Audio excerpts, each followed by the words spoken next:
Hi everyone, my name is Carly Bell and I love to do machine embroidery tutorials. And today we are going to be continuing on our sew along journey for the Candy Corn Quilt Shop. And we are on class 9. Believe it or not, we are almost done. Like really, I think almost done. But I'm so excited to be here. So sorry I was a few minutes late. I was like running around my house like a crazy person, like normal. But my technology is not behaving today. So I hope you are all doing good. And sorry, I'm playing on my computer trying to make sure all of this is right. So everyone can hear and see me okay, hopefully. Things are working. All right, I see Joe and Annette and Linda. Thank you so much for joining me today. Right. So good morning, good morning. Okay, so I think everything's working good. Y'all let me know in the comments if it's not. Hi, Christine. So yes, very excited. This quilt is coming along quickly. And we really only have one more class left of stitching a block. And then next week we start putting everything together. So very, very excited. If you are not caught up on all the homework, don't worry, you are not the only one. I am also, but that's happening this weekend. We are getting it all done. I got all my envelopes ready to go of my homework blocks that I have not finished yet. So next week we're putting it all together. So it's going to be done. And I'm very excited about that. Now, if you joined me this past Tuesday, we did the fabric bookshelves, which was a really fun block, but also took a lot of time to stitch. Today, we are doing the Sit and Stitch a Spell. You can see that little sofa there. We're going to be stitching that and this cute little dress form right here. So the Sit and Stitch a Spell block has 30 minutes of stitching all that black detail. So what I'm going to do is I got it all ready. I'm going to put my stabilizer on and start stitching. While that's stitching, I'm going to come back to the computer and show you all the pieces of this block and how to set it up in embroidiance if you want to beforehand and all that. So let's go ahead and get it set up, and then I'll come back and do my normal intro that I have for all of our blocks. Joe's got me. She goes, that's bad when the teacher doesn't even have the homework done yet. That's me. I'm a bad teacher and student. Denise is also trying to play catch up. Don't worry, girl. We're going to get it done. All right. Ooh, Linda, she's here and she even got dressed. I can almost say the same. I'm still kind of in pajama clothes, but it's fine. But this is my applique getaway shirt. Let's see. I don't know if y'all seen this, but I went to applique getaway this summer. And I got a cute little shirt and it's got the design on the back. But I love this shirt. It's soft and it's cute and it's comfy. All right. Now, this is where technology is not cooperating with me today. Usually I have no problem with my screens and moving my cameras around, but all of a sudden now, and my camera's not set right, my screens aren't cooperating. So I might need to, after this is over, I probably just need to restart my computer. That usually solves things when things are glitchy. But the Sit and Stitch block is final size is 6 by 8. So stitching wise, it's 6.5 by 8.5. And we've gone over this several times now, but that does not fit in my 6 by 10 hoop, but I have made it fit. And that's when I'm going to go back and show you in embroidiance. Once this is stitching, that long black part of all the detail of the sofa, then I'll go back to my computer and show you how I manipulated it in case you haven't seen me do that before.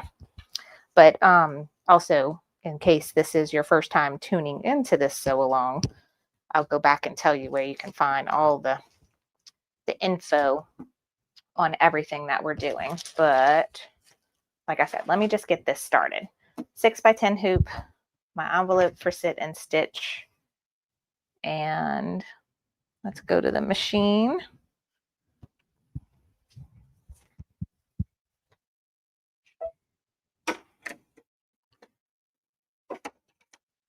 And get this baby started. So I have my design already loaded. I got white thread on there, that's fine. My first step is telling me where to put my batting. So I got my pre-cut batting, and I had a glue stick, but I must have moved it.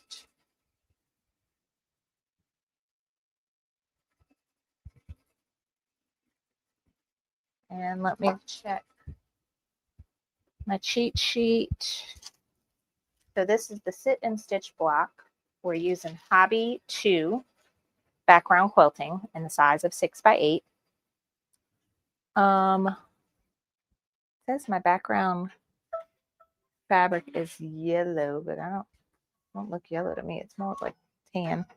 And then we're doing white background quilting, and we need 2 embellishments. So I'm going to take this off and come to the side over here. Sorry, where you can't exactly see, but now maybe you can.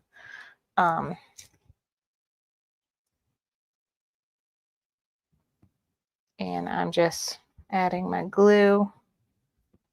It's going to hold my batting in place.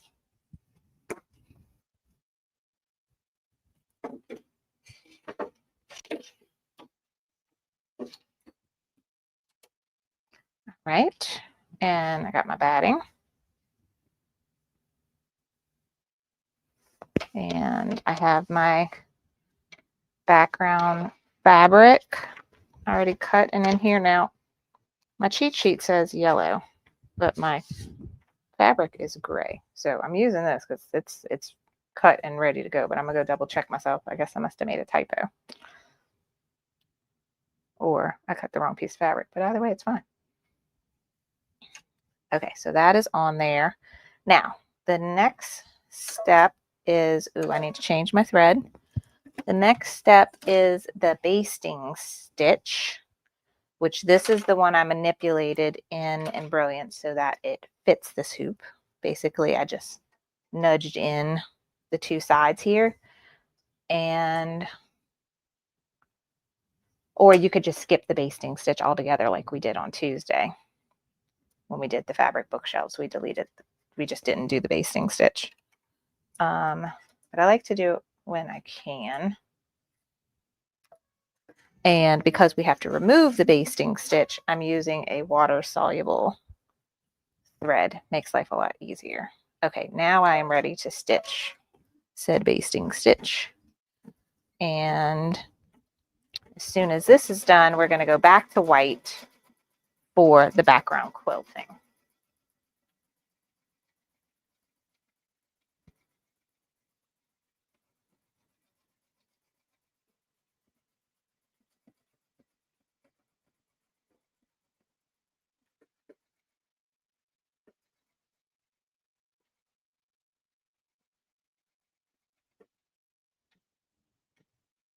Okay, that is done. Now I will, is my camera not in the right spot anymore? There we go.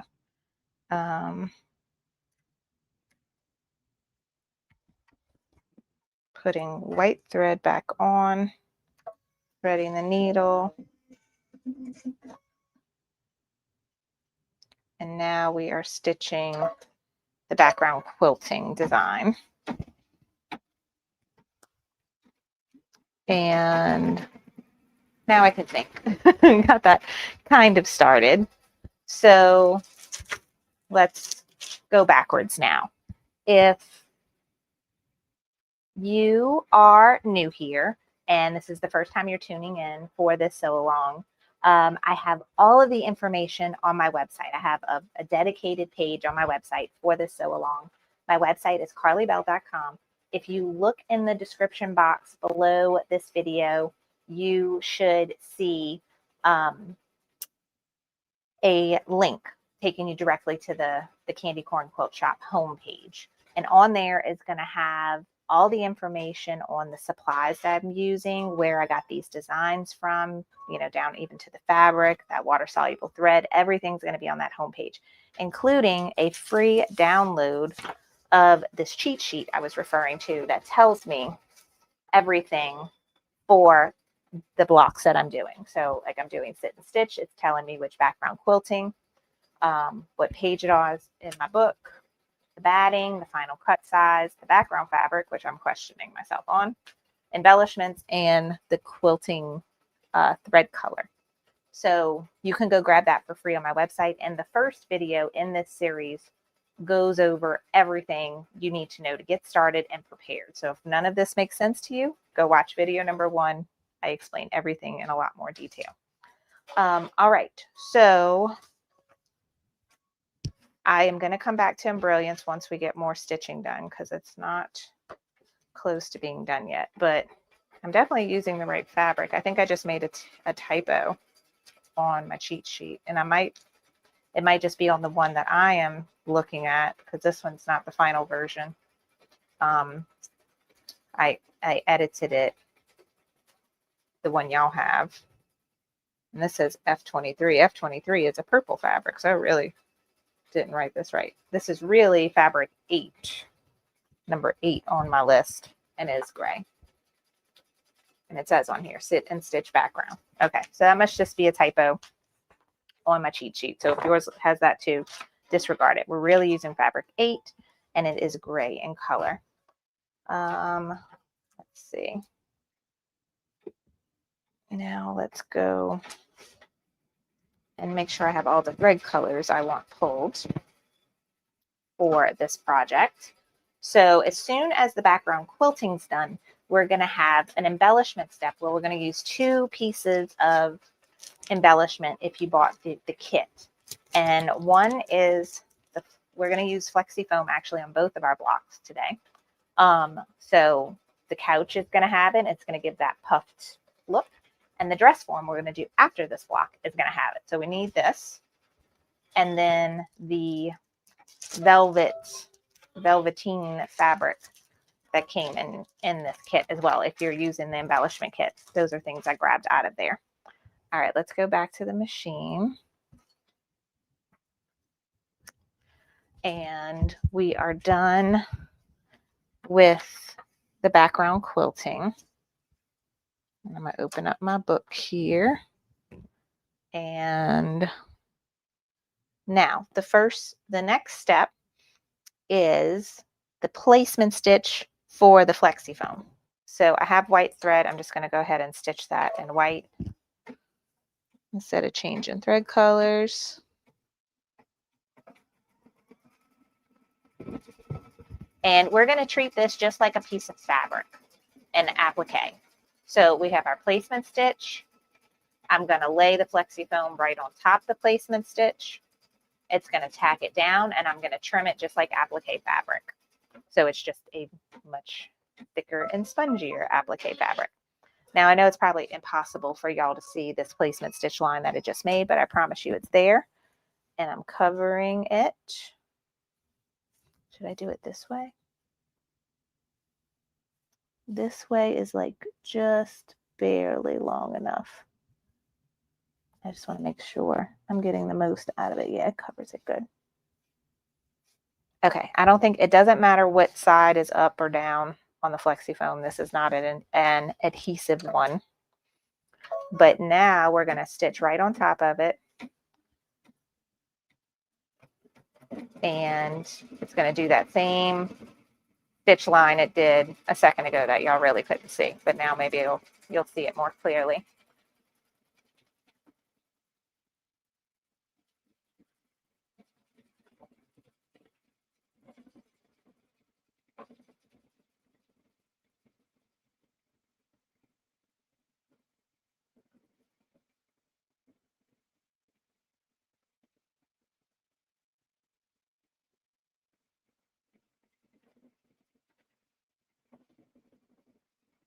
All right, and now we will take this back to my table where y'all could see better, and we're going to trim this out just like a piece of applique.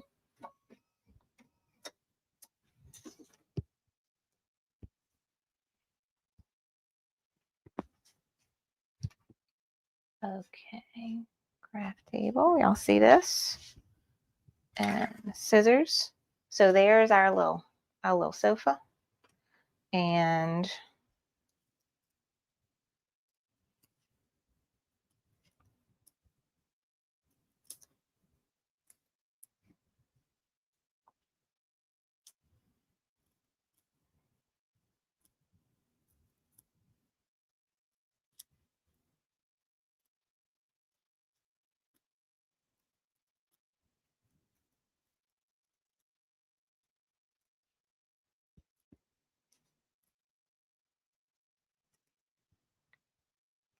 just trimming this out as close to that stitch line as we can. And the flexi foam cuts really easily. It's nothing, just because it's thick, doesn't make it harder to cut. I find it cuts really easily. But this is basically just foam. If you did not buy the embellishment kit and you still want to get this look, any kind of sewable foam, like I have some Pellon one the Pellon one, I think you can buy it like just the sewable kind, which is this one pretty much, or one side is adhesive or both sides are adhesive. So any kind of foam, and it's going to give it that nice 3D effect. Now, next it's almost like doing a double applique, where now we're going to lay our fabric on top of here and repeat these same steps. The only thing is that we don't need a placement step anymore. So let me go see if there is an actual placement step. So stitch, I'm reading the instructions, so I'll just tell y'all what it says. So the next stitch step looks exactly like these other ones they just did. So stitch the foam tack down line, trim the foam as close to the line. Stitch the couch placement line.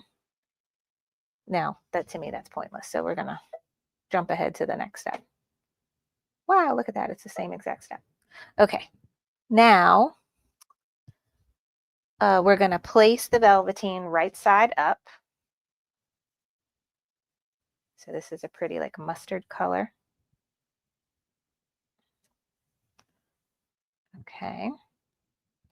And with the nap of the fabric lying on top of the couch to the cushions, tape it in place.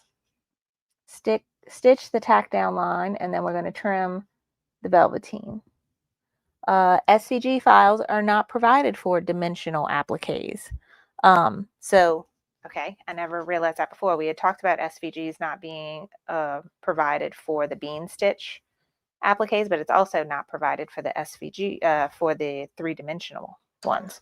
Okay, so this is now tacking down our velveteen. And I'm just going to follow this around because I want it to pull nice and tight around that foam. And I had a little wrinkle in my fabric over here, so should not put this right under by the needle. That's why we put this and not our fingers. So that's fine. Okay, now we have our super long black stitch. So let me get my black thread on there. And because this is kind of a fluffy fabric, they are recommending some water-soluble topper on here. So let's take this off and go trim it. You can see our little fluffy couch. My mom had a couch this color and this kind of fabric when I was a little girl, except it had brown paisley print all over it. It's a very lovely couch. We were looking at old family photos the other day, and the couch is in the picture. I'm like, Mom, whatever possessed you to get that couch? That couch was something. Okay. So we're going to trim this as close as we can. We're going to get some fuzzies happening. So I'm probably going to use my lint roller when I'm done trimming and pick up all those fuzzies.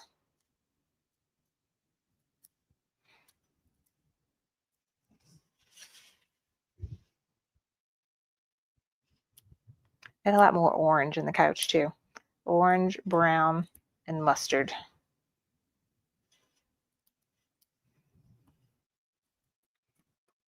Very fashionable.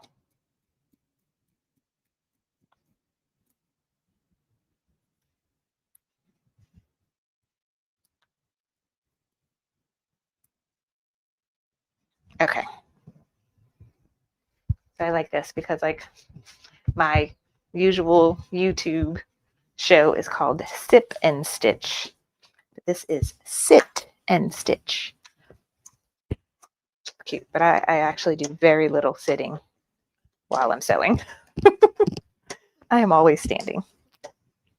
I did try to start sewing. I was working on, I got some stuff to tell y'all. I'm very excited about my holiday workshop that is coming up.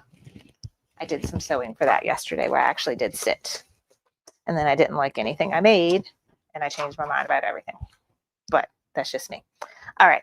So we have our sofa. We have it trimmed. Water soluble topper. I don't know if that came in here. I wouldn't think it would. Got Mylar and stuff, but not topper. So, water soluble topper. This is the kind I use. It's from Stay Perfect brand. Oh, I have a question for y'all because I don't have any. I switched over to this brand, but I used to have Sulky water soluble topper because I could buy it at Joann's. But someone was talking in the Facebook group. I want to say it was Susan. Am I remembering right? We were just talking in the Facebook group. She had a question about something. And then just like on another topic, she was saying that she had a water soluble topper that she loved. And it was smooth on top and kind of bumpy underneath. And it tore really well. Like when you tear it off when you're done. And I vaguely remember the Sulky brand being like that. But y'all correct me if I'm wrong, because maybe someone actually has the Sulky brand in their craft room right now and can tell me if that's right. Okay. So there is a lot of steps that is going to get stitched on top of this, but I don't want to put tape down and then it stitches all on top of the tape because there's a lot going on there. So I think I'm just going to try and lay this on here and let it start stitching and tack itself down.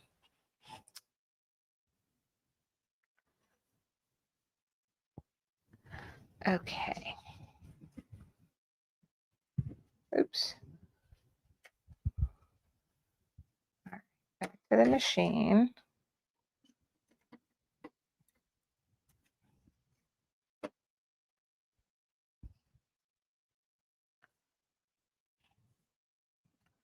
And changing to black thread.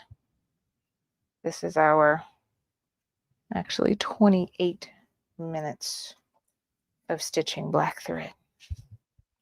That's why I jumped into doing this one like right away, where normally we talk and we set things up. I learned my lesson on Tuesday. That was a long 30 minutes of waiting for stitching to be finished. Okay, so meanwhile, I'm hoping they do some kind of outline step to hold this water soluble in place.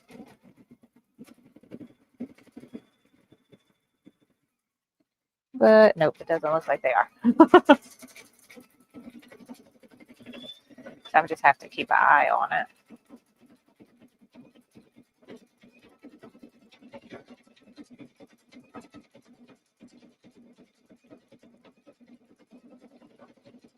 Let me see if after it stitches this little bat, if it does something more.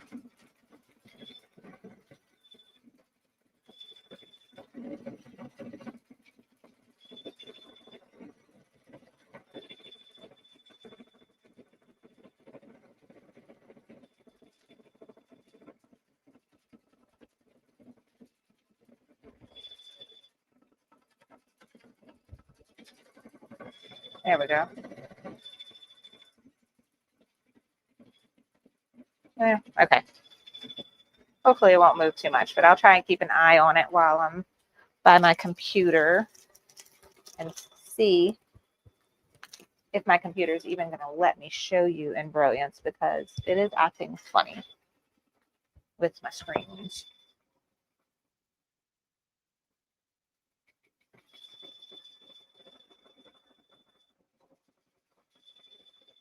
Okay, so my computer screen is going to look crazy for a second, and I apologize, but the program I use for my cameras and putting the show on and everything, you're going to see it and it's going to look crazy. But here we go. All right, now that's the crazy part. I'm going to try to move it down here. Usually it just lets me click on in Brilliance and it goes on top of the screen. Oh, this one too. Move it over here maybe. But today, for some reason, all right, it lets it go on top here. But this guy, like, no matter how much I click in Brilliance, it won't go behind it. Okay, so let's start from the beginning. This is the block we're stitching now. It's on this very long black stitching step right now. So we're going to, while that is going, I'm going to show you how I manipulated this to fit in a 6x10 hoop. So first thing you need to do is go and open the back quilting design. And according to my cheat sheet, we are using Hobby 2 6x8. So that is this one right here. So I'm just going to double click it and it's going to open in Brilliance for me. And I can zoom way out. No, I don't want to do that. And right now I have, you can't see, but I have a 5x7 hoop. Let me make, can I do this? Try to make this a little shorter. There we go. Now y'all should see the bottom here. So this is a 5x7 hoop. I'm going to change this to a 6x10. And you can see even in a 6x10 hoop, we have red highlighted here, meaning that this design is too big for this hoop, because it is, the max for this hoop is 6 5/16, and this is like 6 8/16. So 3/16 too big. But I can fix that without manipulating the actual background quilting and distorting it in any kind of way. So the first step is our batting placement, which you saw me do. And you may have noticed we went straight from batting placement to the basting stitch, because I always skip these two because I cut my batting to size. If your batting is bigger than this box, you're going to treat it like an applique, and this is going to be your placement stitch, and this is going to be your tack down. And then this is a placement stitch for your background fabric, which I think is not necessary, just like I skipped the placement stitch for the couch because essentially I had it already from the foam. And now we have our basting stitch for the background fabric. And this is the one bit of this design that does not fit in the hoop. So all I do is I squeeze it in using my little black boxes and cursors until it looks like it's on the inside of that hoop. And now you notice this part is not red anymore, and it's exactly 6 5/16 wide, and that's the max width of my embroidery field. So I have now fixed this to fit in my 6x10 hoop without distorting or messing up my background quilting. And now I need to go add the little couch on top. So I'm going to back up. This is my folder for everything for this quilt, and here are the actual designs. So I'm clicking. Here we go. Now we have them, and I'm just going to drag and drop my couch, and it's going to go right on top of it. So now this design is done, and I can send it to my machine either by file, save, stitch file as, or if you have a Wi-Fi machine, utility, and Wi-Fi. All right, and the dress form is the same thing, except we didn't have to manipulate anything. All I did was open up Hobby 2 4x6, and I deleted that, batting tack down and background fabric placement. And so now I just have batting placement and background fabric basting stitch, and then the actual quilting. And then I just did like I did just then, just drag and put the dress form on top.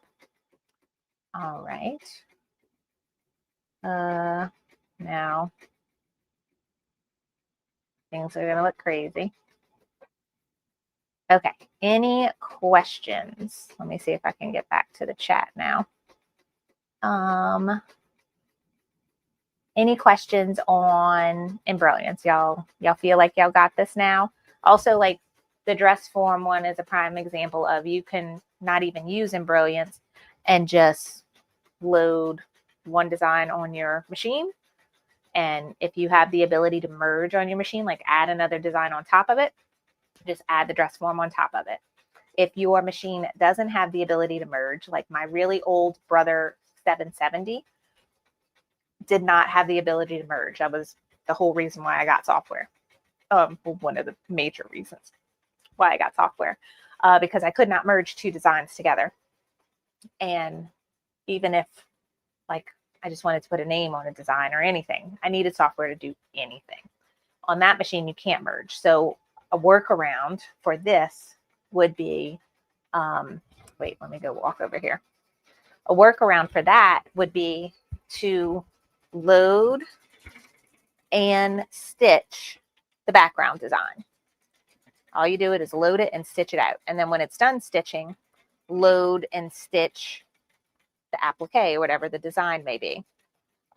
Because one's going right on top of the other. If you open it, it's going to automatically center it in the hoop. So you don't need to merge them ahead of time. You could literally stitch one, be done with it, go to your screen, pick the next design, and start stitching on top of your background quilting.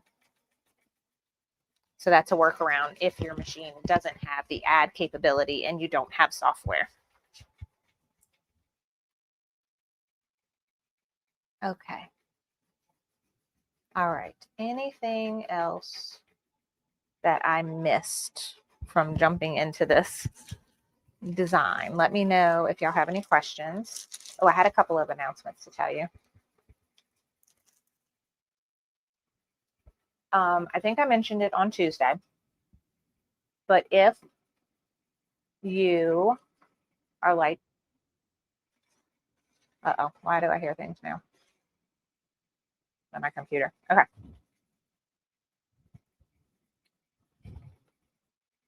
Let me back up.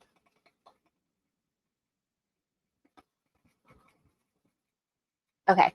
If you are enjoying these sew-alongs and want to participate in the next one that I'm going to do, it is on sale this week on Kimberbell. So if you go to the deal of the week, this is the project I want to start when we're done with Candy Corn Quilt Shoppe. Wait, hold on. Let me check my water soluble topper. It's getting a little mashed up, but it's fine. Oh, actually, no, it's not fine. It's hooked around the presser foot. Let me show you.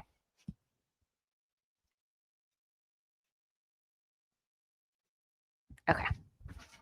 I don't know if you can see, but it pulled, something happened, and it pulled the topper from the side here, and it's actually going through the presser foot and out the bottom.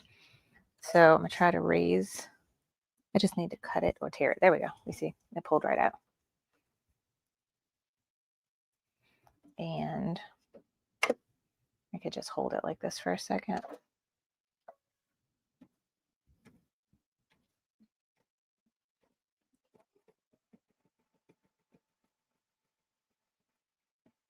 There we go. And now I'll go around. So yeah, that's the tricky thing about a topper, is it does want to move on you. And normally I would tape it. But everywhere I was going to put tape, maybe I could have probably put tape here and here. It has a lot of black detail going on here and a lot of black details going on here. So I felt like I was going to end up sewing through all my tape, which would have been a pain in the butt to get out after. But yeah, if you haven't started yours yet, tape it from here on the top and the bottom by the arms. There is no extra detail going on over here that would have been in the way. All right. So that is back to stitching. And I'll go back to showing you Kimberbell's sale.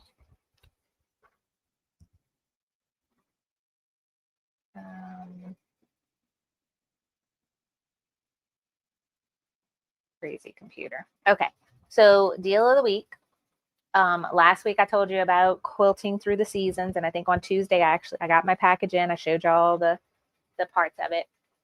And this week, I swear, it's like they read my mind. Every time I talk about wanting to do something, they put it on sale, or think about wanting to do something.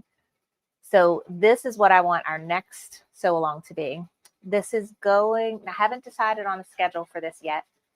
And some of these, if this is like anything like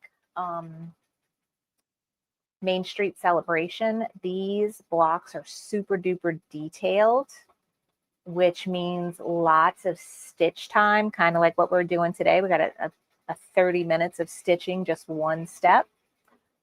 I have to go and look at it, but I wouldn't be surprised if these blocks are going to be similar to that. And if they are, I might just record doing them and then edit them and then put them on the YouTube channel so that we're not spending 2 hours of waiting for something to stitch. I mean, if y'all want to do that, I'm fine with it. If you prefer the live, I'm okay with it. But I feel bad when we have steps like this that are like super long and then y'all got to hear me blab about something while we're waiting, just because I don't want it to be, you know, crickets while we're watching something stitch. But this is going to be the next sew along. I have been dying to make this bench pillow for like 3 years now, I think. And I'm so excited to finally get started on it. So for the sale this week, you can get the digital download of all the designs and the instruction booklet. So you'll get it instantly. And you'll get the background quilting, which is only 2 designs. It's just the same. Every block is going to have the same peppermint design. And then they got a little skinny border and then a wider pieced border will have this border design. So if you want to go grab those so you could participate, hopefully, yeah, starting next month, we will be working on that in November and December. Now, I bought this actually over the summer from my girlfriend's quilt shop. They had a sale with the designs, the embellishment kit. I think that was it. And I ended up buying the pillow form from them too. So I hadn't bought the background quilting design, so I'm glad they're on sale. But from what we learned on Tuesday, just searching for it, the embellishment kit is proving to be very hard to find. So actually, let me go grab it real quick. Well, something's wrong with the machine. Let's fix that first. Okay. My thread broke. Let's back up so you can see better. Okay. Thread broke.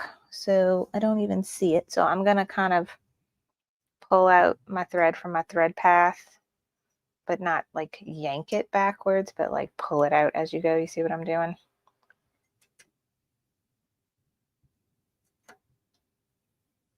Okay. Yeah. We got a big, lovely nest there. So let me cut that off.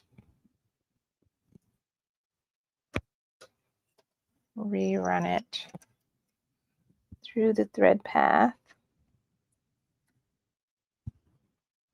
and thread my needle, which I always forget.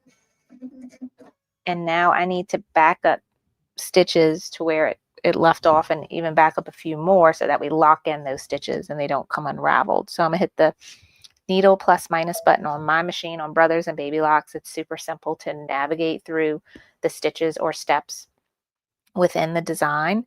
And I'm going to back up probably 40 stitches I'm end up doing. I usually do 20 or 30, but I want to make sure this is right. Let's see.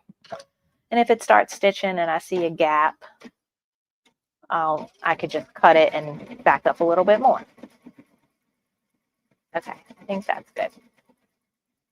All right, check my thread path. Everything looks like it's going in there good. Okay, while y'all are watching that, I'm going to go grab my Candy Cane Lane stuff, and we can see what's in the embellishment kit.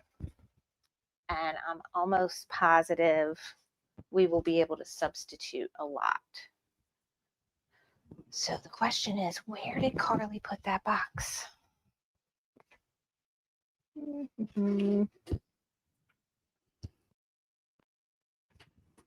I took it out of the box. Okay, and I put it on my new shelf.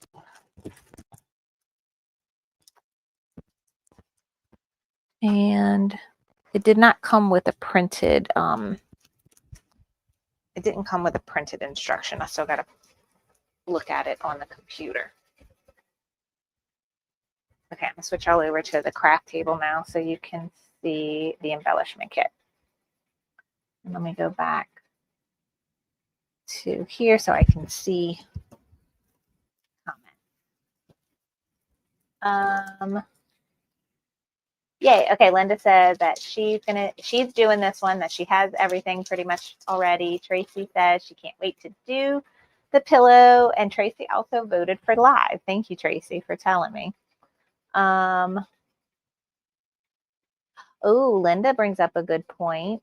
If you have the clear blue tile system, it comes with several background quiltings, and one of them is snowflakes, which will work for this pillow instead of going and buying more background quilting designs. Thank you, Linda. She just found that out with Becky this morning on Power Tools with Thread. Yay. Becky is a wealth of information. I love her. Okay. So, like I said, I had gotten this over the summer from my girlfriend's quilt shop. So it came with the CD with all the designs, and on the CD will be the instructions. So I still have to open that up on the computer. But let's see what's in here that we can go and just buy, or might have already. These are little fairy lights. I know we can find these on Amazon, no problem. Okay. We got Flexi Foam. That's no problem. You can buy the Pellon version of this. We have some little red beads. I think I've seen these actually at Hobby Lobby because I bought them for my Christmas tree quilting project we did last year for the holiday workshop. Where is that at? I thought I put, again, I swear I have things organized, but then I still can't find things. I have a box with all my quilting things that I have somehow moved.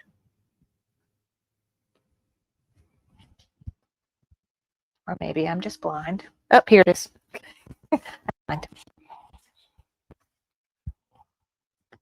All right, I know for sure I've gotten those red buttons at Hobby Lobby because this guy has those same red buttons. This was our holiday workshop project last year, and we made this table runner, which I love. This is one of my favorite things I think I've ever designed and made. But I bought these buttons at Hobby Lobby, even the little star for the top of the Christmas tree, the red ones and the pearl ones. So these are the same exact buttons. Hobby Lobby. Okay. And this is the thing I think will be hard to find, but we can substitute. And I haven't gone down the button aisle in Hobby Lobby in a while, but the next time I go, I'm going to go take a little video and take pictures of anything that might resemble these or good replacements for it. But these are buttons. And I think that's the one thing with Kimberbell that are super cute with their embellishment kits and are kind of hard to replace. I think these are a lot easier to replace. If we were doing a replacement kit for Candy Corn Quilt Shoppe. I don't know, the little witch hands that are holding the quilt for the witch blocks, those are buttons. I don't know anybody else that would make those. So these look like we can figure some stuff out. And then everything else is super easy to find a substitute for, and you may already have in your craft room. And that is, see, a lot of glitter HTV. So this is glitter heat transfer vinyl. You are going to be able to find this in the Cricut aisle at Michael's, Hobby Lobby, even Walmart. I haven't looked at Target's craft section lately to see if they have any good stuff. But this is all this is. It's glitter heat transfer vinyl. Easy to find. So we got red and white. And then they have this long strip of white. And it looks like it's cut already. I'm wondering if it's pre-cut to be like the bottom. What does the pillow look like? Oh yeah, look, you see the bottom of the blocks look like snow. That's what this is. And it looks like it's already pre-cut to be that wavy pattern. So that's cute.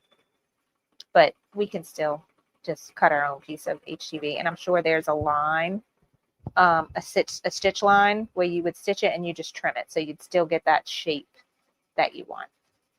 And then this is a piece of cork. They sell this at Hobby Lobby. You can buy this online. Same with HTV. You can buy all this online. And this is some gold foil. This is also easy to find in any craft section online.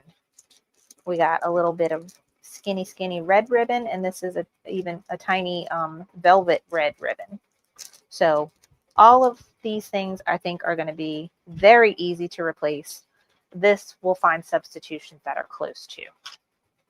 All right. So that is our workaround for, oh wait, we got one more thing in here. What's this?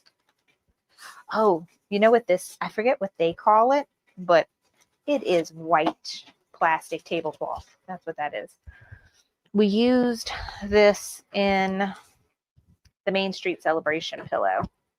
I forget what sections it's used for. Maybe the windows. Yeah, because the windows have white. I think it's supposed to give a look for the windows, but it is white plastic tablecloth. We can use as a substitute for that. So yeah, I think everything, now one person said they did find the embellishment kit on sale, but it was like $50. This is not $50 worth of stuff. Don't go spend that much money. Oh, what else do we have? Something else in here. A clear piece of vinyl. We can find that easily too. They sell clear vinyl at Hobby Lobby. You can also buy it online. I used this for the Sip and Stitch project we did in August where we made the In the Hoop bag tag that had clear vinyl on the front and glitter on the inside. That's easy to find too. Okay, so there were some things that were stuck in this bag. So let me put them here so I can see them better. Now I have intentions of using my own fabric, but there are fabric kits available for not too much money on Etsy if you want to get the fabric kit for this. I need to print out the instructions and see on there the fabric list. And if I have everything in my craft room already, I'll probably just use what I have. If I end up looking and seeing like, okay, I need to go buy like 4 different fabrics, I'll probably just order the fabric kit just to make life easier. But I will let y'all know once I sit down and figure that out. I'm trying not to stress myself out about it too much because I want to get this quilt finished. And we just talked about last year's holiday workshop project, that table runner. I have been really stressing about what to do for this year's. This is not going back in the bag. And it's torn. I'll just get a Ziploc bag to put that in. I've been really stressing about what to do for this year's holiday workshop.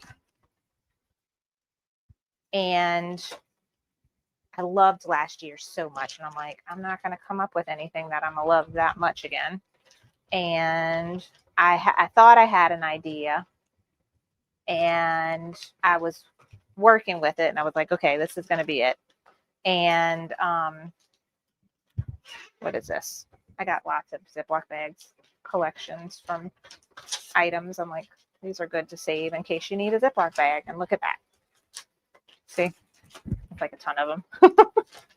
And now I have one. Okay, so stressing about the holiday workshop, trying to come up with an idea that I love as much as last year. And I thought I had something picked out. And the more I worked on it, the more I was like, I don't love this. So yesterday I finally was like, I don't love it. I'm not doing it. I need to come up with something else. And so I sat and I brainstormed a while. I talked to some friends, and I came up with the cutest little thing. So I wanted to do a quilting project because I'm, obviously loving quilting right now, but I couldn't come up with anything that wasn't another table runner or pillow. So I decided to go back to our old format, which we did all the holiday workshops before last year.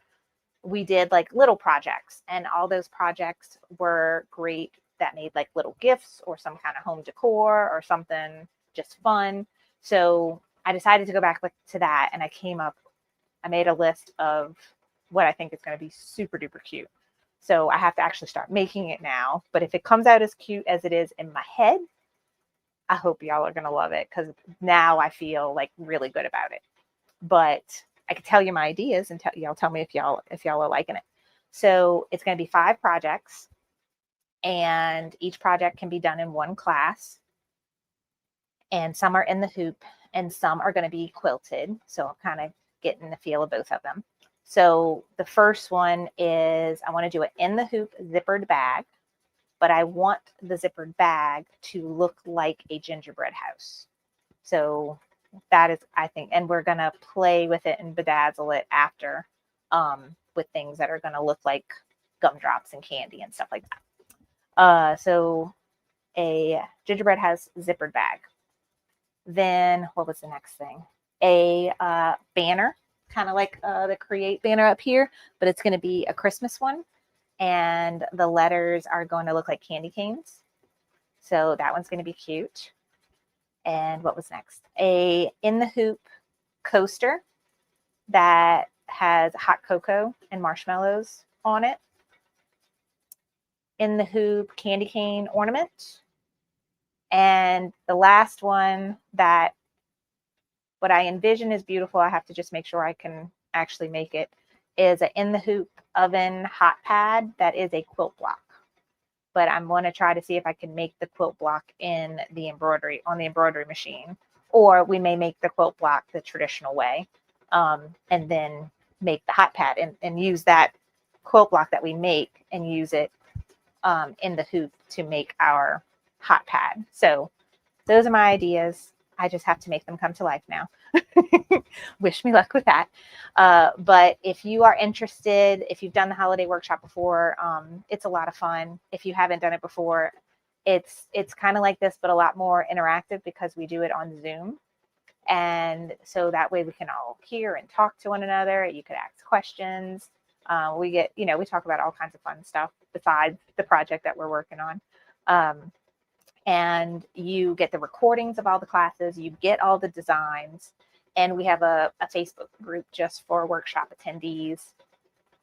And we usually have like a live Q&A session as well for anyone that maybe watched the recordings and have questions that didn't get to attend live. But the one thing I do know for sure is I'm scheduling it to be the second week in November. So I think that starts November 10th.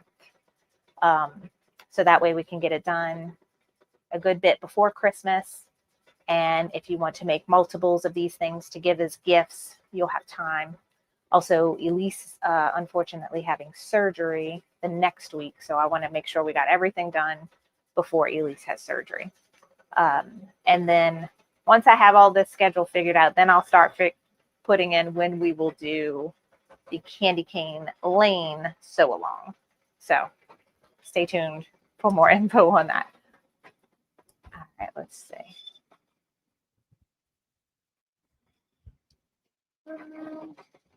Okay. So we are almost done stitching the black.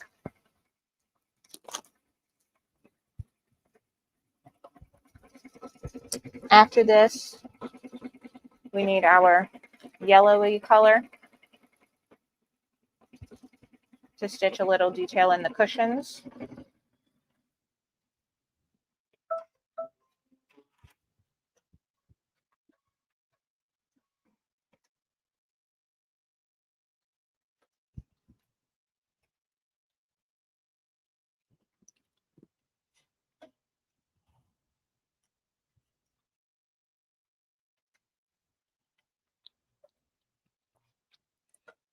Okay. And I did that, load and go. And once this detail is done, then we can try and tear away all this water soluble copper while it stitches the rest, which is just the brim, I think. So we need purple, yellow, brown, and black. Purple.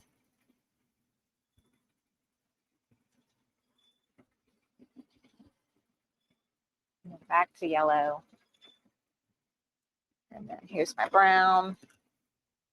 And then we'll go back to black. I'm just making sure I got all my colors here and ready. Okay, we want to tear all this off now. So I'm going to, let's see, sit and stitch a spell is at the bottom. The broom is going here. So I'm just going to focus on getting the topper out where the broom will intersect. I can pull all this out after it's done. It's done stitching. So I will do that. And change to purple.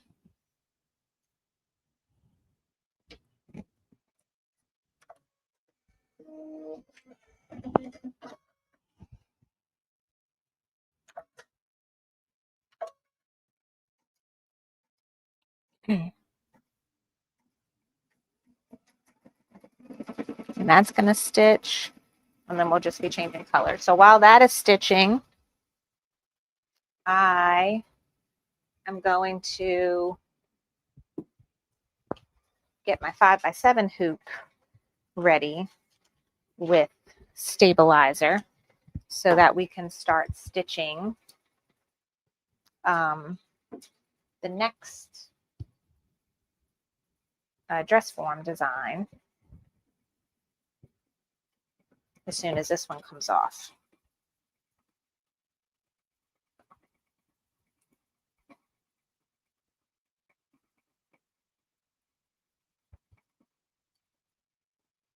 Well, the dress form design is a finished 4x6, so it fits very nicely in the 5x7 hoop.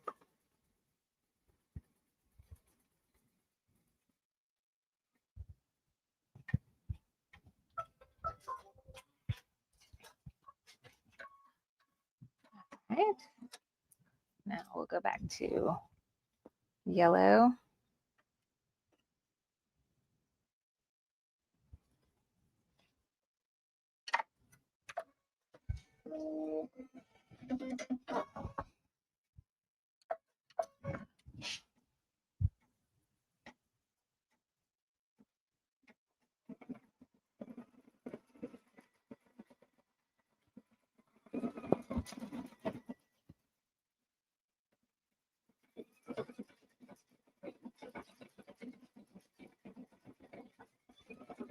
Let's see, and this is going to take a couple minutes. This is going to be the bottom of the broom.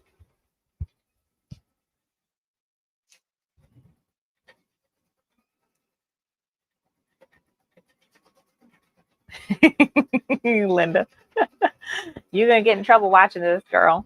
She said the sofa is so stinking cute. She may have to break down and do this one too. Yep, we need to sell the things we make to pay for our shopping problem when it comes to machine embroidery. Definitely. Thank you, Dee. Oh, Gloria just finished hers. Yay. Oh, Michelle finished her Main Street celebrations pillow yesterday. Good job. Good job. You're doing better than me.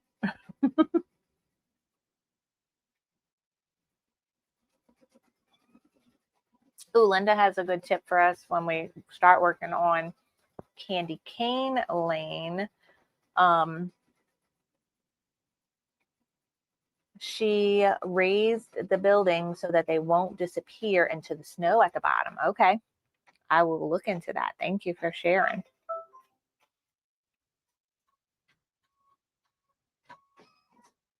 All right. Now we are changing to this brownish color.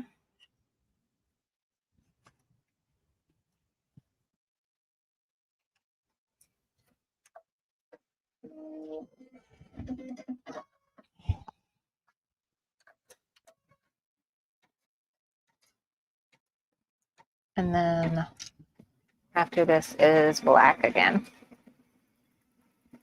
which we could have stitched the black when we did all this black because none of it's on top or going over anything. So if you wanted to save yourself a color change, when all of this black is stitching, jump to the sit and stitch a spell and let that stitch. It shouldn't be in the way of anything. And now the last step.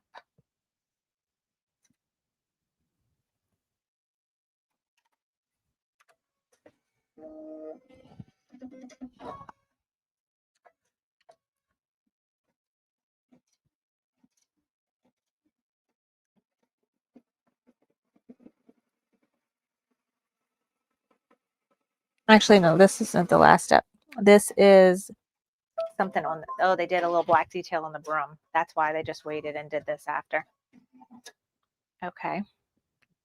I can't see the right screen because I'm still on there. Okay, this is the last step. Yeah, you wouldn't be able to do this black step earlier, so if you got to change your thread colors anyway. Okay, let that stitch. And then we will do the dress form. And the dress form is pretty straightforward. We are going to do our background quilting just like we did this one. And then there's like a one detail stitch, and then we do the applique with the flexi foam just like we did this. We'll do the flexi foam first, trim it, and then the fabric that goes on top of the flexi foam, trim it. And then it just has a satin outline. So that that one's very straightforward. And all we need is black thread for that one. And white. I think the background quilting is in white, yes. Now, what it looks very plain when we stitch it, but when it's time to add embellishments, it's going to look super cute. Same with the couch. We have 2 buttons to add to the couch as an extra embellishment. So very, very cute.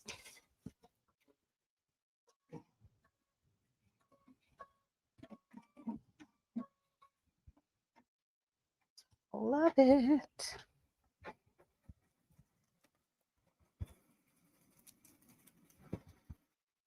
I just remembered something I did not do yesterday that I was supposed to do. Let me write this down.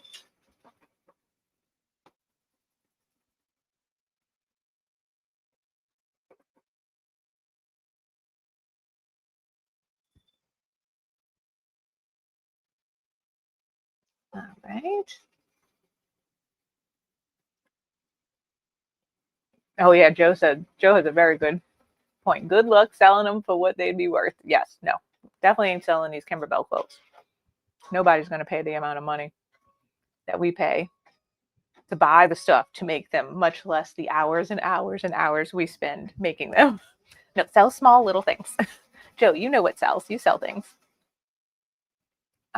We had this whole conversation, and that was the thing I needed to write down. So yesterday, I have my first course that I made. It's called From Start to Stitch, and it teaches people how to use an embroidery machine. And every month, I do a live Q&A for my students so that they can come and ask me anything they want. And one of the topics we got on yesterday was pricing and selling the items that you make. And that is such a hard topic.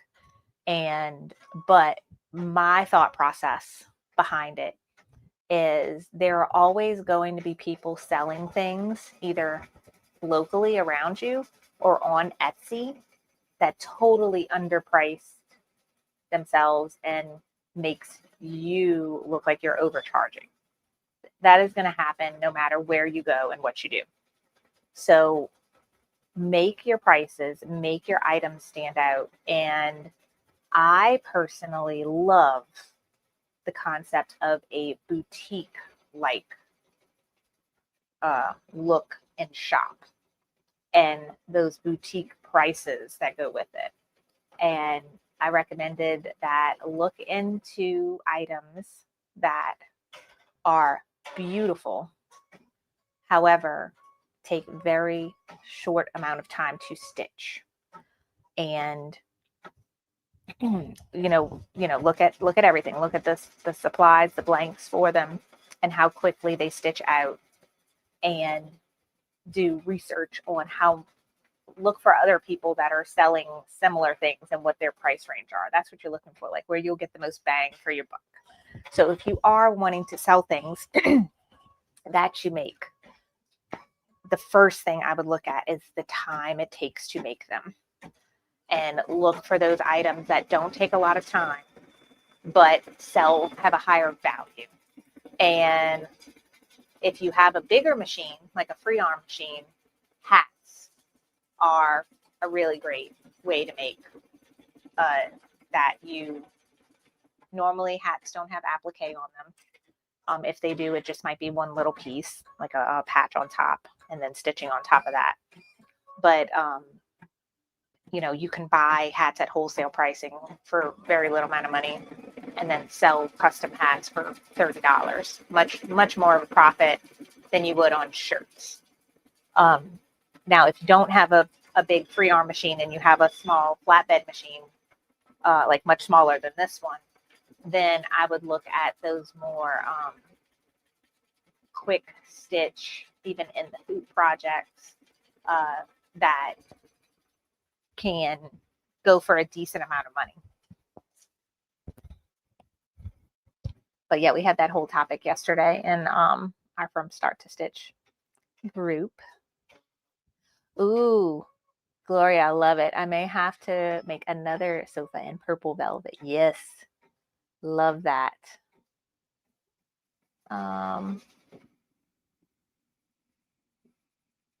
Crystal, where am I coming from? I am in New Orleans, Louisiana. If I sound funny, that's why.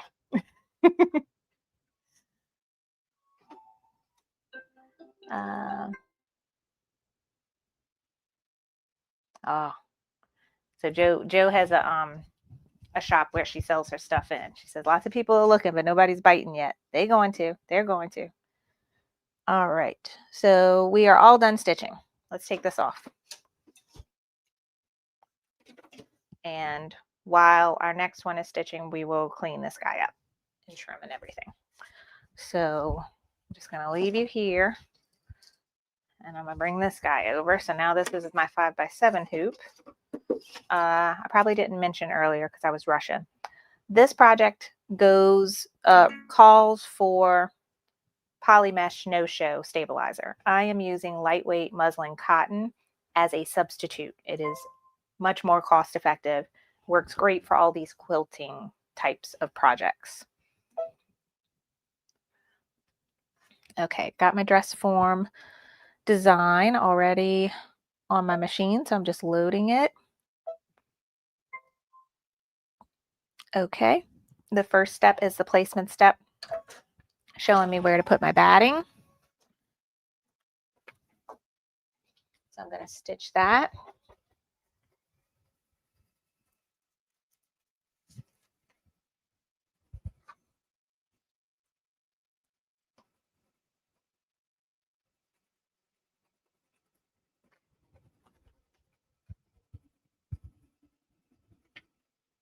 Get my batting ready. And I will move you over here so you see. I will just add some glue.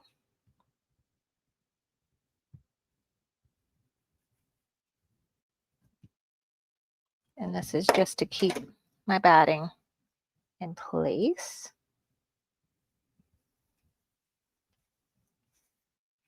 All right, and this one is the white polka dot fabric. And then the other dress form, there's two dress forms. The second one is going to be your homework. It is almost the same exact as this one, except there's no flexi foam. It actually stitches like a wire grid for the bodice part here. But everything else is the same. So this green one is from my other dress form, and there is no applique or anything on that one. It's just all stitching. And for this one, this applique, I mean this background fabric, and then this is the bit we'll use for applique on top of the flexi foam. So let's put this back in, and we need to switch to the water soluble thread. So I'm taking black off and putting on water soluble for this basting stitch.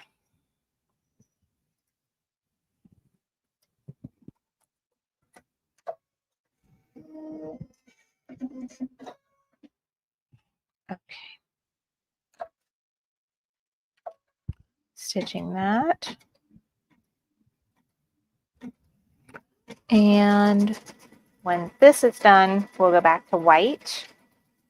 And that is our background quilting.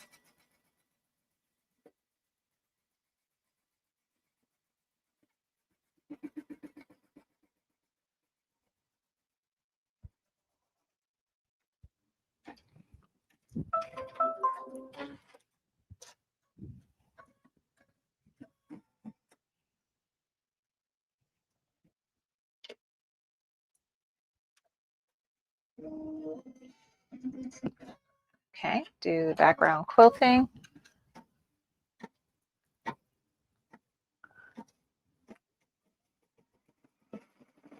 And then I'll put my black thread back on my stand because everything after this step is in black. Let me pause. Tail right here. Let me get rid of that. Okay. All right, so let that stitch. Let me see if there's any questions. Hi, Terry.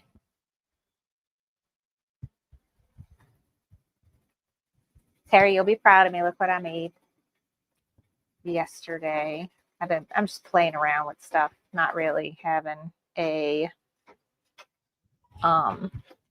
goal, but I made half square triangles. Look at that. Whoop. Very proud. And I did it the method where you make 8 at a time. So I did like one big piece of red and one big piece of white. And then I stitched it crossways two times. And then I cut it. And I think that was it.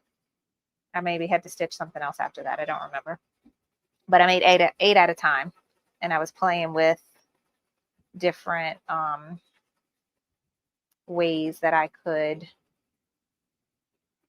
maybe put them together. I don't know. Fun things that you could play with. But I was very proud of myself. I made real little quilt blocks, but I don't know what I'm going to do with them yet.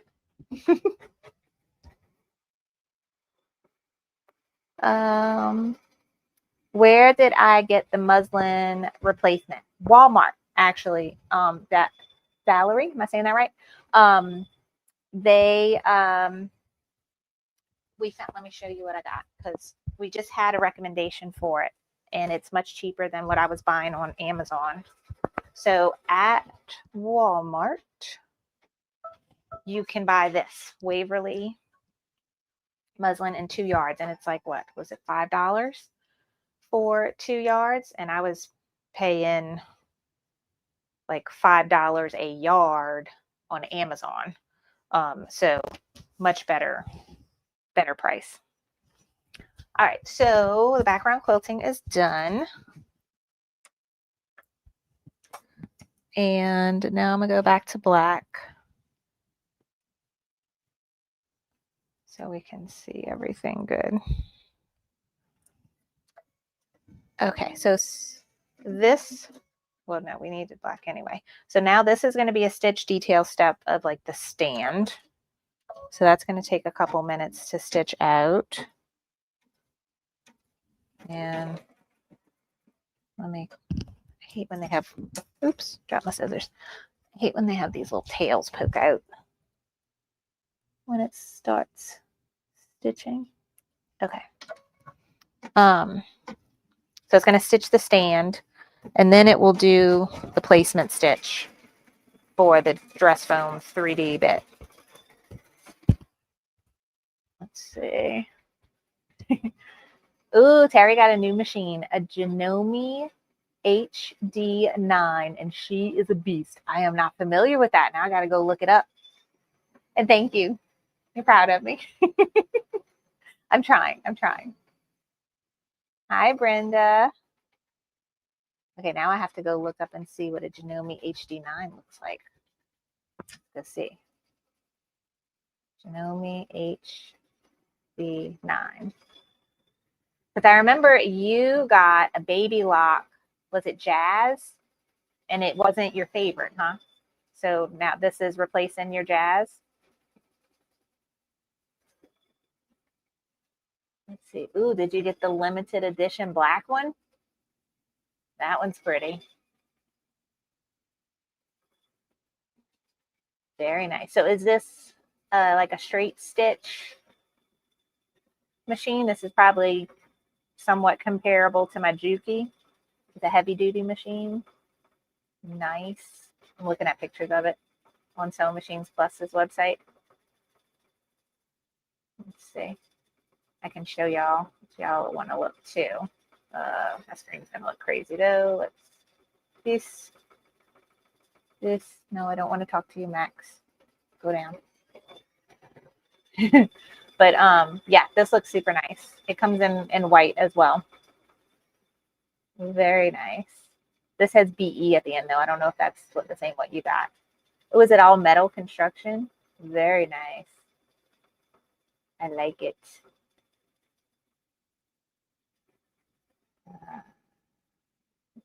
Okay, let me go back and see.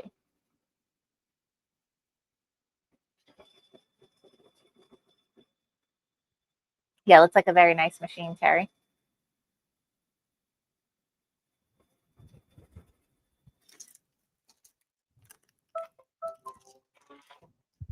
Okay, we are done with the stand.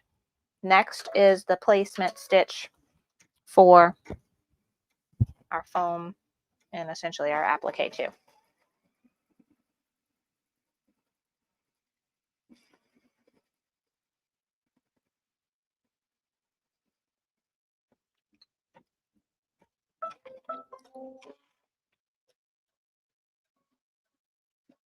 Okay.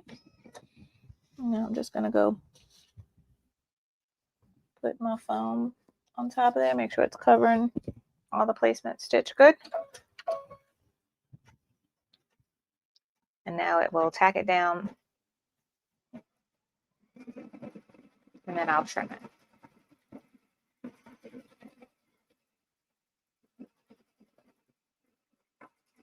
Oh, I did good. Got it right on the edge there.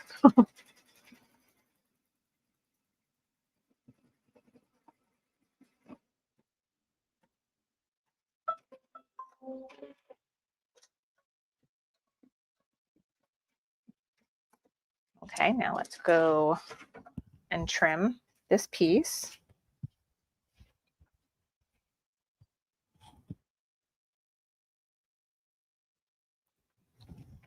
Okay, Terry says, yeah, that's it. It's all metal. And the jazz probably was not, huh? Is my Juki is all, that's all metal too, I think. It's not plastic, I don't think. But, oh, I snipped some of my stitches right there. It's okay though. It's going to get tacked back down when I put the fabric on top.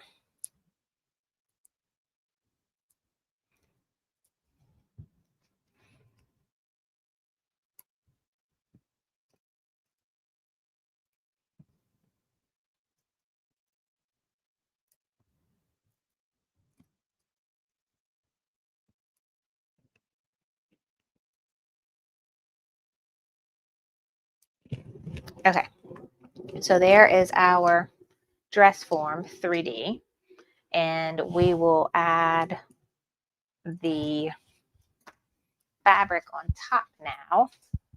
And I'm sure this is just like the other one. They're doing a placement stitch for this, which I think is silly, so I'm going to pass that up. Okay, now this is a tack down stitch for this. So I'll put that in place.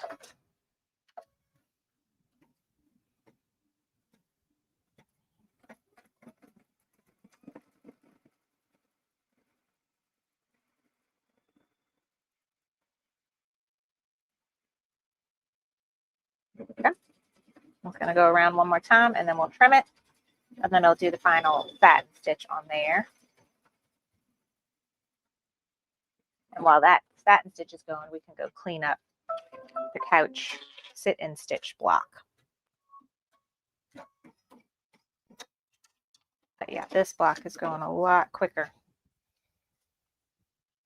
than the sofa. I'm going to have to look ahead and see how long the quilt shop block is going to be next week. That's probably going to be, but that's the only block we're doing next week.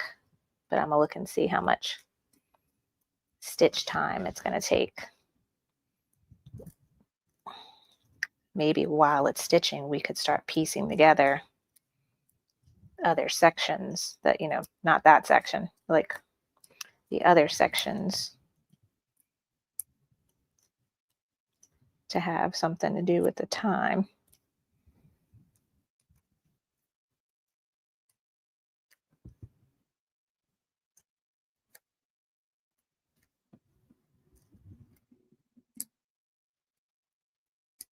Okay, so that is trimmed. And I got some buzzes. Get those off. And now we can go put this back on the machine and then we'll do that final satin outline. And this block really is going to stand out once we put the embellishments on, because that's where the cuteness is.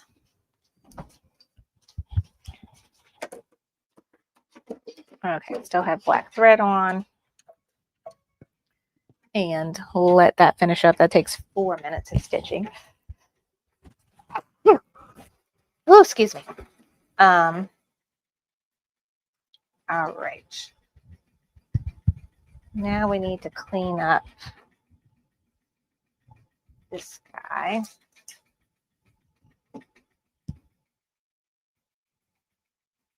Hi, Becky. How are you doing? Hi, Elsa. Thanks for joining us. Hope you had a nice breakfast with your daughter.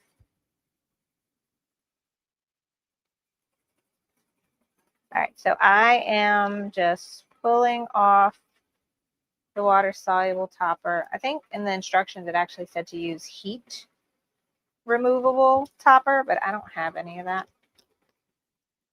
But what I like to do is just peel off almost all of it. And if there is any remnants when I'm done, then I'll wet it. Which I have to wet this block anyway because we got to remove that basting stitch. So something that is helpful with topper is using a pair of tweezers, getting some of these sections.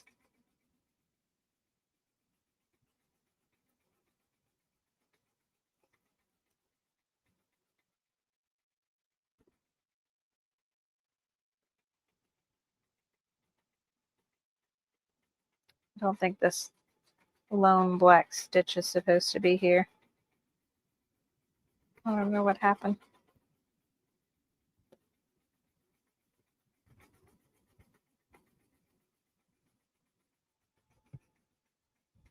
And then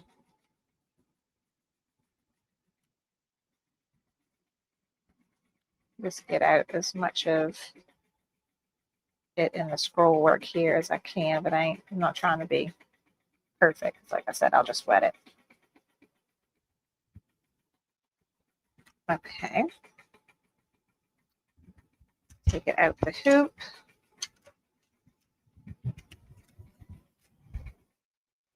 And trim it off of my stabilizer.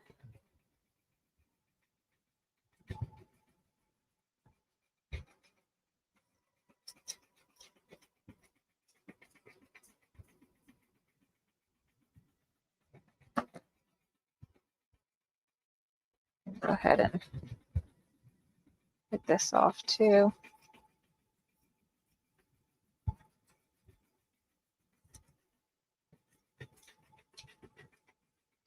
All right. And now water. And I need to turn my iron on.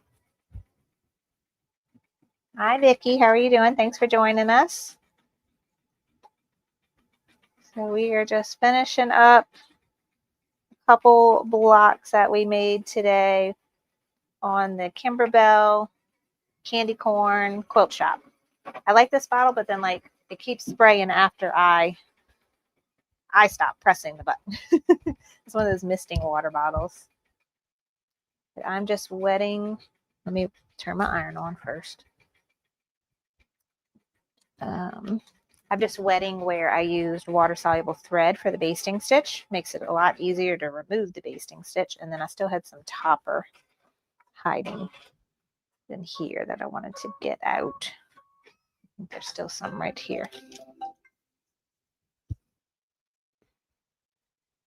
All right.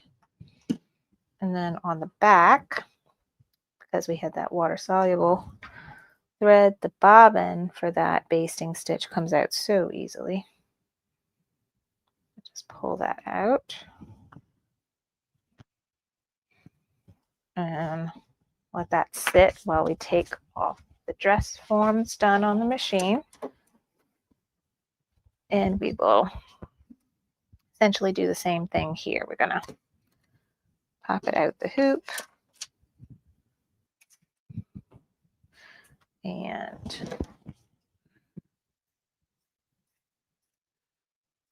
remove the extra stabilizer.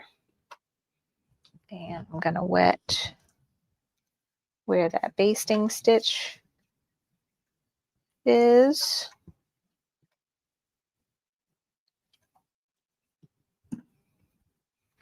Just kind of rub it to help it dissolve completely. Take the bobbin of that basting stitch out.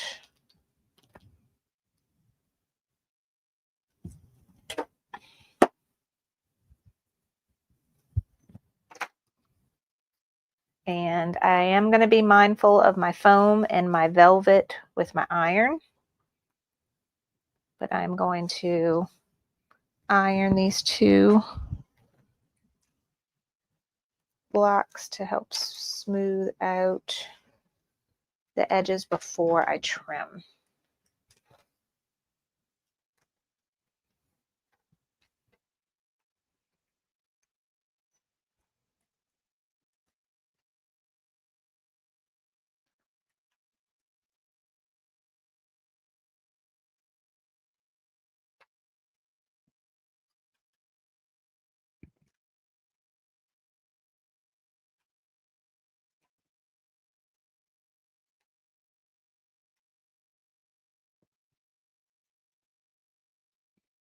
Okay, this one I'm going to mine the foam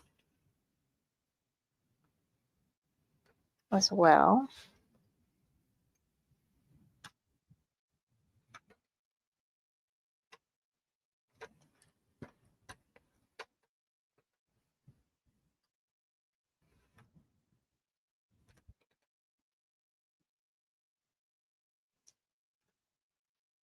All right, once I feel good about them being nice and smooth, then I'll get my rotating cutting mat out and my orange pop rulers. So let's move this. Yes, Patty, I got this Teflon cover for my iron. It's made by Bonash is the company, because I have definitely tried ironing on the Pellon SF101 on the wrong side like 15 times when I was doing the Oh So Delightful quilt fabric prep. I was like, I can't do this anymore. I have to have a cover for my iron. And I'd bought one a long time ago, and I just finally got it out the bag and put it on the iron. It helps when you actually use it and not leave it in the bag. But the company name is Bonash. I bought it from a local quilt shop that is no longer in business, unfortunately. But I'm sure they sell it on Amazon. Okay, getting my rule hairs. All right, so this one is 4.5 by 6.5 is the ruler. And I like to turn it on the back. And I just kind of eyeball center it, but I also I could see the little puncture marks of that basting stitch I pulled out. That is actually the cut line, serves as a cut line. And so I'm kind of making sure I have it centered good. Not only eyeballing it around this is your batting line. This is going to be your final look line, I guess you could say, once it's all stitched together. You got about 1/4 of an inch from the ruler to that line all the way around. And then we trim.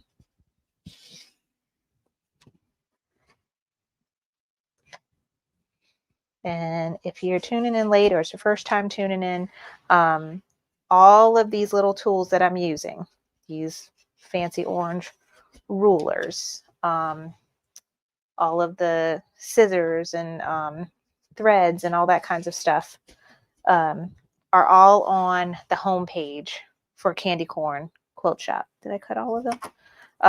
On my website, which should be the link right under this video. So if you want to know where I got something, I almost 90% sure I put it on the list on that page and linked it for you on where I got it from.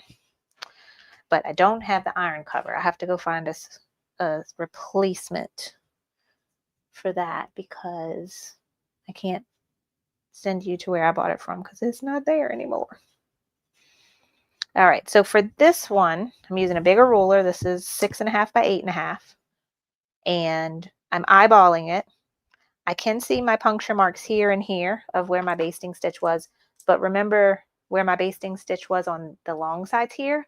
I moved them in so they fit in my hoop. So they're not really where I want to cut anymore. They're a smidge in. Okay, that looks good.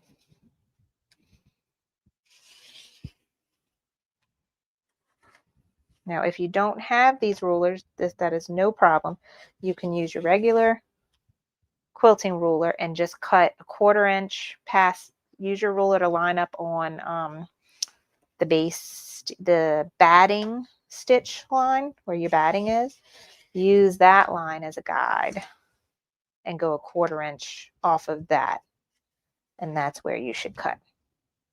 That's what I did before I got these rulers, but the rulers are very nice. They are a nice addition to have when you're doing a lot of these Kimberbell projects. So for me, it was once I did one, I was like, okay, yeah, I'm going to use these. So I went ahead and invested in them because they are not cheap. Like everything Kimberbell makes. None of it's cheap. But I'm like, I'm going to use them. So that's my excuse. So yay, these are our 2 blocks that we made today. And oh, my time is actually not as bad as I thought it was going to be. So we have the Sit and Stitch a Spell block. The final size is, what was it, 6 by 8, I think is what it's going to be once it's all stitched together. And the dress form is 4 by 6. And this design, if you only have a 5 by 7 hoop, and that's the largest hoop you have on your machine, I did this in a 6 by 10 so that I could do the background quilting and the sofa at the same time. If you have a 5 by 7 machine, what you would need to do is get your background fabric cut to size and do 2 hoopings of background quilting using like the clear blue tile method. Then once you have that done, rehoop this one big piece, and the 5 by 7 design goes right in the center. This sofa will fit in your 5 by 7 hoop alone. You just wouldn't be able to do the background quilting with it.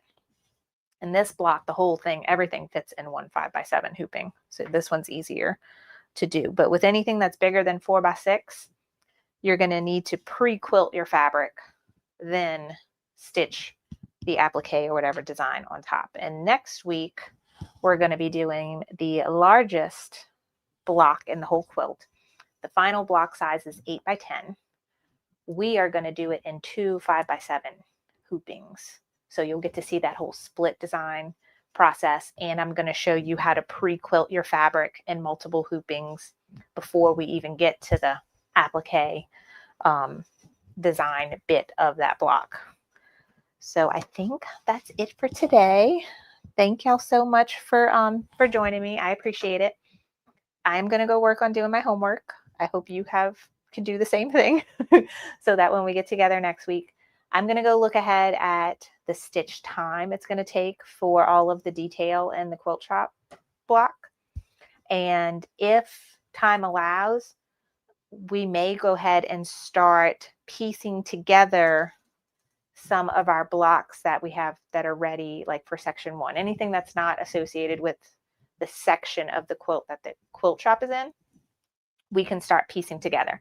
This quilt, I think, is separated into 6 sections, and it's not like Oh So Delightful where we had like rows. We had like 4 sections. It was 4 rows. This one has like a right side, a right middle, right bottom, and then 2 left side, something like that.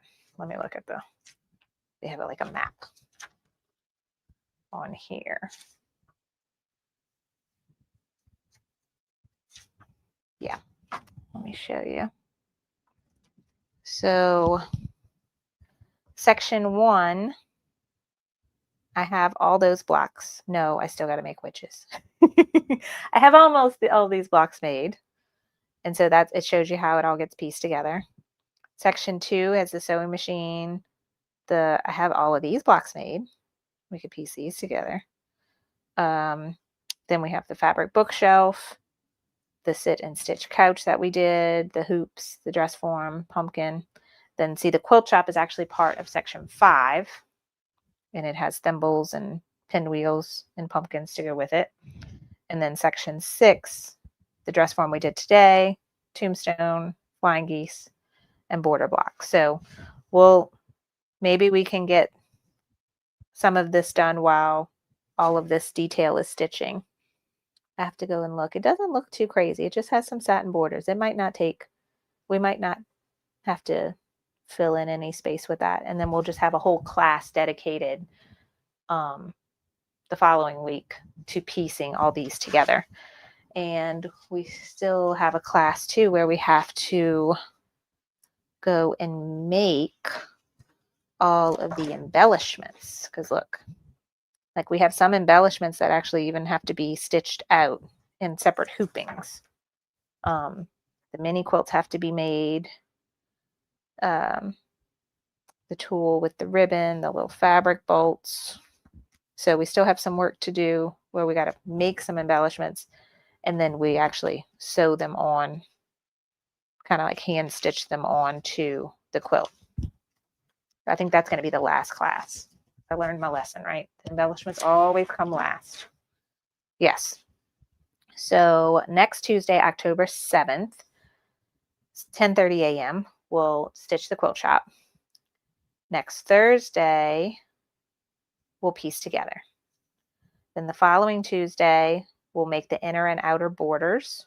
I'll show you how to make a couple of them, and then you'll finish them as your homework. Then this is the day I'm not going to be here. This is an old schedule. We're not meeting on Thursday, October 16th. We're going to come back on Tuesday, October 21st and do the backing. Thursday, October 23rd, we'll do the binding. And then the last Tuesday, I think it's like the 28th, the Tuesday before Halloween, then we'll do the embellishments. So we are almost done. I'm very excited. Okay. Just checking the comments real quick. Thank y'all so much for joining me. Lori's having trouble. So Lori says she's having trouble finding the embellishments for Candy Cane Lane. I think everyone is. But if you just joined in, earlier in the video, I showed you everything that's in the embellishment kit and how I think we can replace it. And the next time I go to Hobby Lobby, I'm going to go take pictures of things that will work as like substitutions. All right. Thank you, Becky, for joining us. All right. Yeah, Lori said she bought one and got a notice that it was refunded, that they will show that. I think I could not find a place that had them. But if I do come across, I will tell you, but only if the price is right. I think I saw someplace like overcharging, wanting like $50 for that kit, and it's not worth $50. I can find you all the replacements for cheaper, and you probably have some stuff in your craft room already. So I'm going to work on that when we get closer to it. I have right now my top priority. We got to finish this, and I have to get my Sip and Stitch holiday workshop stuff and ready. That's my goal. Hopefully by early next week, I'll have most of that done, and then I can start working on Candy Cane Lane, and I'll let y'all know what I find. All right, so that's it for today. Thanks again. I will be back next Tuesday.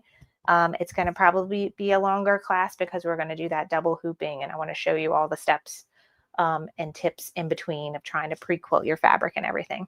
So I hope you have a great rest of your day, and I will see you guys next time. Bye, everybody.